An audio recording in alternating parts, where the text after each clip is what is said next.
দেখো গাইস, আমাদের এখানে আজকে স্নো স্টর্ম হচ্ছে। বাইরে কি অবস্থা দেখো, আকাশের কি অবস্থা, সব কিছু স্নো দিয়ে কভার হয়ে যাচ্ছে আস্তে আস্তে। এই যে এগুলো সব গাড়ির উপরে দেখো স্নোর স্ট্যাক জমে গিয়েছে।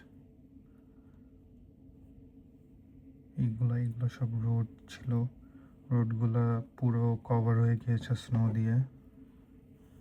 দেখো কি অবস্থা, আস্তে আস্তে আরো খারাপ অবস্থা হয়ে যাবে।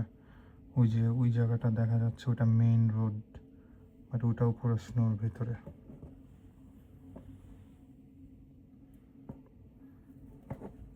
এখন ভোর 5টা বাজে, আকাশের মধ্যে কোনো আলো দেখা যাচ্ছে না, গুড়ি গুড়ি স্নো পড়তেছে। আস্তে আস্তে আরো খারাপ হবে আজকে।